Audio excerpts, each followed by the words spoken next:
Hello and welcome to EWTN Pro-Life Weekly. I'm Catherine Szeltner in our Washington, D.C. studio. It is good to have you here with us. Pro-lifers celebrate their first congressional success this session. Vice President Mike Pence cast a tie-breaking Senate vote last week to allow states to deny federal family planning money to Planned Parenthood and other abortion providers.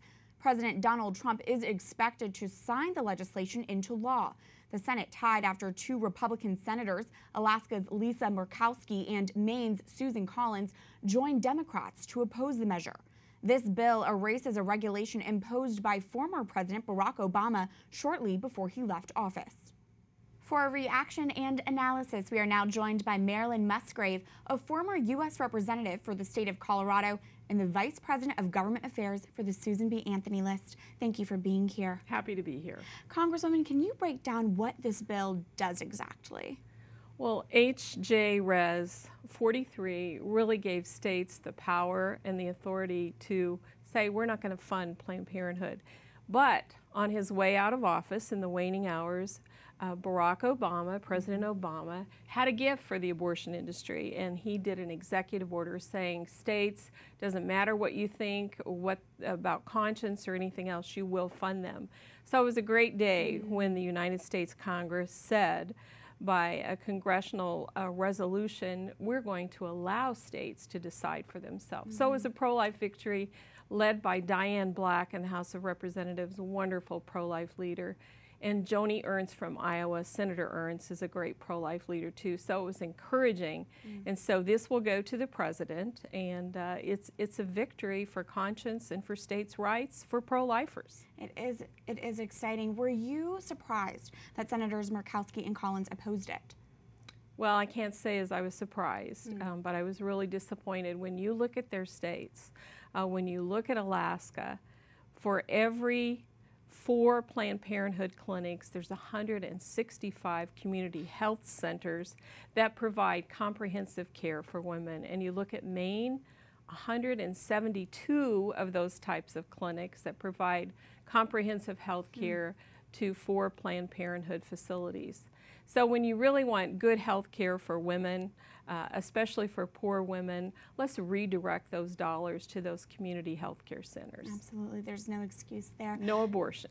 Now, this vote came one day after the latest undercover Planned Parenthood video was released. I will be speaking with the man behind that video a bit later, but what impact do you think that had on Congress? Does it make an impact?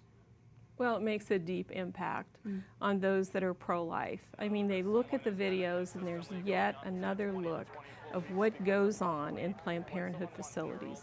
Trafficking in baby parts, a high-level Planned Parenthood employee talking about getting a real workout when she extracted the baby. I mean, it's hellish, it's horrific, and it just makes those members that are pro-life redouble their efforts to defund Planned Parenthood. And we know in 2015 that this pro-life Congress sent a bill to the desk of President Obama to defund Planned Parenthood. And of course he vetoed it, but we have a different situation now. We have a president that is pro-life, that has made commitments. We have the most pro-life Congress I've ever seen, and I'm very hopeful they can work out this reconciliation bill, the one that repeals and replaces Obamacare and redirects Planned Parenthood dollars to these other providers. I know this is something your group, the Susan B. Anthony list, has been talking closely with the administration about as well. Yes, continued conversations. Marjorie, our president, is at the White House talking about this. We've met repeatedly with Speaker Ryan, with Leader McConnell. I respect these men so much. They're very pro-life.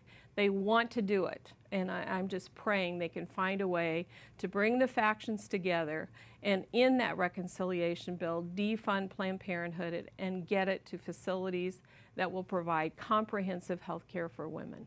Marilyn Musgrave of the Susan B. Anthony list, thank you for being here. It's wonderful to be here.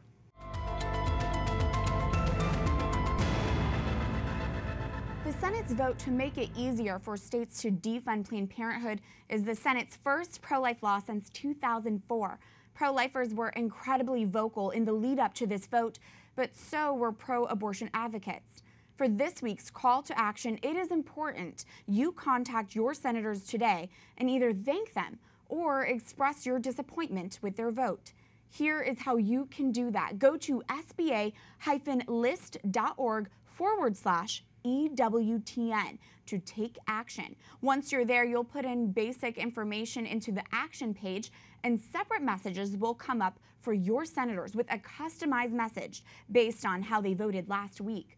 Our legislators need to hear from the pro-life movement constantly. A thank you goes a long way, as does a message of profound disappointment. You can take action simply by putting in your address at sba-list.org/EWTN. In more pro-life news, new undercover Planned Parenthood video is released. My biceps appreciate when the ditch works. Oh, I have to hit the gym for this. Let's go to the gym. That's a former medical director of a Planned Parenthood saying she needs to go to the gym to perform a dismemberment abortion with forceps. Dr. Deshawn Taylor describes how to deliver babies intact during late-term abortions, allegedly in order to harvest body parts. It's the latest video released by the Center for Medical Progress. David Daleiden is the man behind the undercover Planned Parenthood videos and project lead at the Center for Medical Progress. He joins us from our EWTN studios in Garden Grove, California. David, thank you for your time. Thanks for having me on. David, in Arizona, it is law that if a baby that's being aborted shows signs of life, that baby must be transported to the hospital. When you asked Dr. Deshawn Taylor about that protocol, she said the key is you need to pay attention to who is in the room. You were the one in conversation with Dr. Taylor. What did you gather she meant by that? That was one of the most disturbing comments that I have ever heard from any Planned Parenthood abortion doctor, or really any abortion doctor, in my time undercover in the abortion industry. When the law is that if a baby comes out intact in a late-term abortion, and you're supposed to check for the signs of life of the baby, whether there's a beating heart, or respiration, or pulsation of the umbilical cord, or movement of voluntary muscles, and if there's signs of life, you're supposed to do everything you can to save the baby.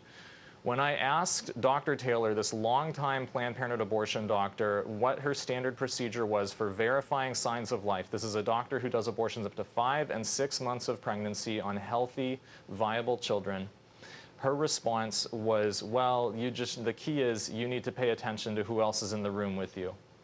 And that was one of about 3 times when we talked to her when she made comments about paying attention to who else was in the room, or paying attention to the reactions of the other staff workers in the clinic that they might have to seeing a viable late-term fetus come out in one piece. So it's highly disturbing, and I think that that's prima facie evidence of a willingness to cover up infanticide and not to comply with the law to protect the lives of late-term, born-alive, viable infants. Was Dr. Taylor speaking about her experience at a Planned Parenthood clinic or a different clinic?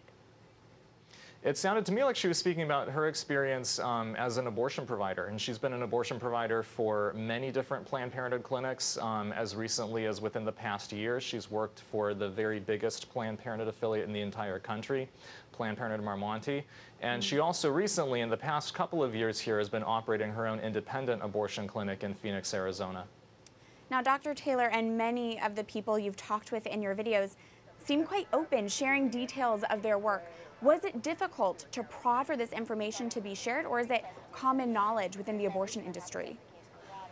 You know, one of the things that was quite disturbing is the more and more conversations that we had with doctors like that, the more and more that we realized that a lot of this stuff was pretty commonplace.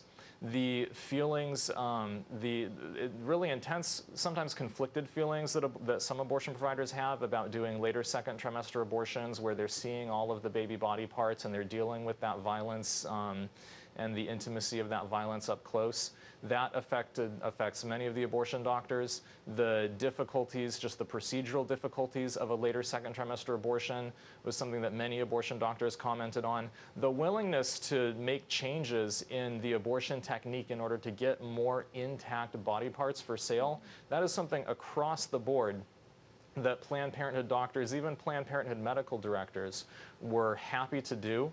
And also the fact that if you're doing a high volume of later second trimester abortion procedures, the fact that just occasionally you are going to have completely intact cases, completely intact babies coming out, that's something that multiple Planned Parenthood abortion doctors told us. And just by the fact that it seems to be, given the odds 1 in 30 or 1 in 100, if you're doing enough of those procedures, it happens at a somewhat predictable rate. If we were really serious in this country about protecting the lives of our unborn brothers and sisters, drawing a bright line between abortion procedures and straight-up infanticide when a baby is born alive, frankly, law enforcement in every jurisdiction where there are abortions being done at or after 20 weeks ought to be routinely doing weekly check-ins, weekly drop-ins on those clinics, serving search warrants on their path labs and double-checking whether or not the babies are coming out intact and whether or not they're coming out alive. Because that's the key to preventing something like Kermit Gosnell happening again, where because the subject was the political football of abortion in the Kermit Gosnell case in Philadelphia, nobody did inspections, nobody paid any attention for 17 years, even though people knew that something wrong was going on. And so Gosnell was able to get away with infanticide for 17 years because nobody followed up, nobody had scrutiny, nobody checked in. But now, of course, he is behind bars. David, you released the latest undercover video hours after you were hit with 15 felony charges in California. Why not wait to release new videos until your legal issues are resolved? Well, these charges, the 15 charges in the state of California, are all based around the videotapes. They're all based around the act of recording, which under California law is not illegal if it's a conversation that's held out in public or out in a public area.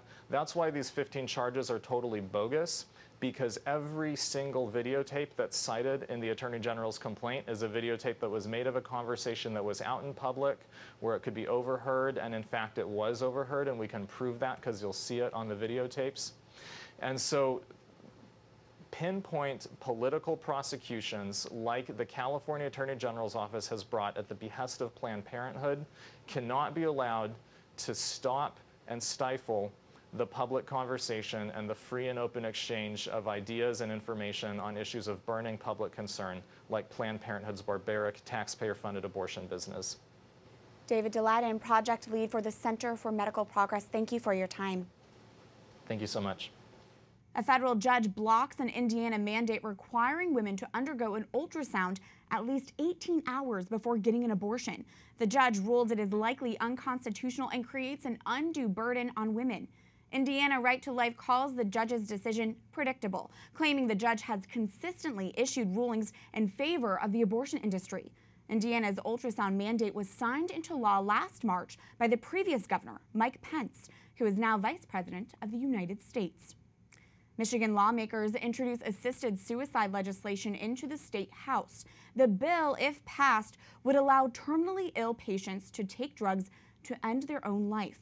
Assisted suicide is already legal in 6 U.S. states and the District of Columbia. Britain's High Court denies a bid by a terminally ill man to challenge its laws that bans assisted suicide. A man who suffers from a degenerative muscle disease began a judicial review of the assisted suicide ban. The High Court says it would be institutionally inappropriate to review because they rejected a similar appeal in 2014. Also in the UK, British scientists received approval last month to create babies using DNA from 3 people. It's the first time such approval has been granted. Proponents say the technique could prevent women from passing on potentially fatal genetic diseases to their children. To explore the bioethical and Catholic concerns this technique presents, we are joined now by an expert panel. Dr. David Prentice is Vice President and Research Director of the Charlotte Lozier Institute. Arina Grossu is the Director of the Center for Human Dignity at the Family Research Council. Thank you both for being here. Thank you. Thank you. Dr. Prentice, can you explain what this procedure is exactly? What is meant by a 3-parent baby? Right, and let's start with why does somebody want to do this? Within all of our cells, there are these little energy factories called mitochondria, and they have their own DNA. And like any DNA, it can be mutated. Mutated DNA in mitochondria can actually lead to some severe, even life-threatening diseases. But what the proponents of this technique have decided to do is, rather than focus on people who have those genetic problems, is to create new people. And using DNA from now 3 different individuals. Importantly, you inherit that mitochondrial DNA from your mom through the egg. And so one way that they have used to make these 3 parent embryos is to take the nuclear DNA from mom number 1, we'll call her, and put it into an egg from mom number 2 that has unmutated DNA, and then fertilize. Another way is they actually will create 2 separate embryos, one which has mutated and one unmutated DNA. They kill both embryos, and then they mix the parts together to make a 3rd recombined embryo. In every case, you're involving creating and destroying human life in the laboratory. Arina, proponents say, though, this procedure is meant to prevent future potentially fatal diseases from passing on to children. Isn't that a good goal? Treating disease and preventing disease is a good goal, but as Dr. Prentice also said, this isn't about treating or preventing mitochondrial disease. It's about creating new human beings who are then destroyed for the purpose of science. And so the baby becomes the experiment, and it doesn't actually treat or prevent inexisting individuals. This is just a science experiment on new individuals. So humans with those diseases, they're not impacted by this at all? They really don't count. And if we think about that, the attitude that's being expressed here is that we don't care about those individuals that have that disease. We want to replace them with better people. Is this procedure even safe? What do we know about the long-term health of these babies? Well, Catherine, anytime you manipulate a human being in the laboratory, it's not safe for that human being. And we've already noted how the technique itself destroys a number of embryos. As far as long-term, we don't know. Even the animal experiments are equivocal. And as far as the human 3-parent babies, there's one, and the report just came out at the beginning of April. The baby is only 7 months old. As of that report, they had done one DNA test 2 days after he was born, and it showed that the lessening of the mutation probably didn't work as well as they had predicted or hoped that it would. But long-term, we don't know what's going to happen to this little one, and they're going to have to follow him for the rest of his life and his children, because we don't know what will happen to them. And generation after generation. Right. Arina, can you explain the Catholic Church's stance on this issue? Yes, the Catholic Church, there's a lot of reasons why the Catholic Church is against 3-parent embryo techniques. And first and foremost, it involves cloning, the killing and destroying of embryos, and messing with the marital union, because babies should be created in the marital union, and this takes away the procreative and the unitive aspects. And also it really separates the familial aspect. You're introducing 2 mothers, 2 genetic materials from mothers and a father. And so it's very problematic. The Church has spoken against abortion, cloning, and in vitro technologies, and the 3-parent embryos actually utilize all of these. Violate all of those and don't provide that family environment for a child to be born into. Are there any alternative procedures that are moral? Well, there actually are, if you focus back on those individuals who already have these particular diseases. There are at least hints in the laboratory, in animal experiments, not yet ready for the clinic, that there are certain drugs that might alleviate some of the symptoms and problems that you get. And in fact, even the idea of using adult stem cells to bring new, healthy mitochondria into the tissues and organs of these affected individuals. But again, that's not what these folks are focused on. They're focused on creating new individuals with 3 parents' DNA that they hope will not have the disease. And then destroying other individuals. Arina, we're talking about this procedure, which is controversial, but in the end, a life is created, a baby is born. Shouldn't we celebrate all life? Well, once a new life is created, we respect and value the dignity of that human person. but the ends don't justify the means. And so we don't want to perpetuate techniques that are immoral and that destroy human lives. And so the question is, who was killed, who was exploited, who was commodified, who was cloned in the process of creating this one child that is before you? And so we need to look at all of those questions because the ends don't justify the means. And I know that this paves the way for many future potential problems. This will be something that we'll continue to monitor. Thank you both for being here. Thank you. Thank you. When we come back, hear one group explain why being pro-life goes hand in hand with leading a natural, organic lifestyle.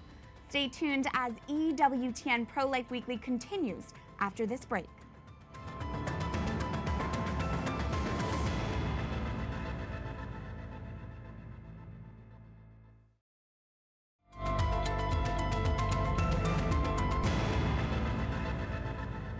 Welcome back to EWTN Pro-Life Weekly. I'm Szeltner. This week, we are speaking out against a magazine article praising Planned Parenthood's interior design. The Washingtonian, a monthly DC magazine, published a design and home article, not about one of Washington's many fine dining restaurants or museums, but about America's largest abortion provider. The article, titled "A Look Inside the Swanky and Smart Design of Planned Parenthood's New DC Headquarters," profiles the abortion supercenter in the nation's capital. It highlighted features like the security desk, which doubles as a barrier, and booth-like sofas called buzzy hubs for patients to quietly talk. According to the article, the clinic's CEO wanted patients to feel as if they were in a combination Apple Store, Starbucks, and Anthropology. Even Planned Parenthood's interior design is meant to disguise what it really is, an abortion business. Planned Parenthood profits when women get abortions. Planned Parenthood would benefit if women treated the invasive procedure as casually as they treated getting a latte at their local coffee shop. No amount of modern furniture or cute decor can hide the fact that Planned Parenthood is an abortion business. But this Washingtonian article does not mention abortion once. It is a deceptive fluff piece, giving the scandal-ridden abortion giant the same treatment as a Pinterest-inspired condo. And finally, based on these swanky pictures, it doesn't look like Planned Parenthood is in desperate need of $500 million worth of government funding. Let's channel that money to life-affirming community health centers instead. Remember, there is something you can do to counter today's culture of death and big abortion business by following this week's call to action. Go to sba-list.org/EWTN. You can thank your senator or express disappointment based on the Senate vote last week that makes it easier for states to defund Planned Parenthood. Today, women's health is often twisted to mean access to abortion and contraception. For this week's Pro-Life Focus, we introduce you to a woman who says there is nothing healthy about altering how a woman's body naturally works. Now, she wants to help women reclaim their health care. Currently, women's health care is focused on the suppression and the alteration and ultimately the destruction of many of our natural feminine abilities. Leah Jacobson has been educating women about their bodies since serving young women as a college campus minister. It was just kind of mind-boggling. Several of them were women's studies majors. They were going for a degree in women's studies, and they had never heard, terms that are kind of core to our biology as women. After time spent in prayer, Jacobson decided to join the pro-life movement in a new way by creating health centers that provide support for natural means of family planning, fertility care, childbirth, and more. And with that, the Guiding Star Project was born. What we're doing is we're really redefining the worldview of women's health. The clinic's philosophy is that abortion and contraception interrupt natural, healthy, biological processes. It's one that seems a logical fit for a culture that celebrates natural, organic living. We talk with the women that don't want to eat, genetically modified foods. And we talk with the women that don't want to have hormones in their chicken or in their milk. But yet there's that disconnect and that cognitive dissonance that's happening when you take a daily birth control dose. Jacobson believes that disconnect comes from misconceptions about natural family planning, a topic she often has to explain. The trade-off of having a few days of abstinence in each cycle, do you think that that's worth having a healthy, naturally functioning body? And for many of them, they're saying, oh, it's only a few days? Yeah. Yeah, I can hold off for a few days. Abstinence really isn't that big of an issue in our relationship for a few days. It's a truth she hopes shines forth, just like the biblical inspiration behind her group's name. I picked up a book about our Blessed Mother and I flipped through the pages. I'm like, come on, Mama, give me a name. And I landed on a chapter and there was a reference in this book. It said, we can all be guiding stars to those around us. Who or what has been a guiding star in your life? And I just stopped and I thought, yeah, I mean, the Star of Bethlehem, it's not loud, it's not obnoxious, it's not like a flashing neon sign, it's just a steady light that's giving off hope. The Guiding Star Project currently has 5 affiliates across the U.S., with many more twinkles in the works. That's it for this edition of EWTN Pro-Life Weekly. You can reach us anytime at prolifeweekly@ewtn.com. I look forward to seeing you here again next time. Life is a gift. God bless.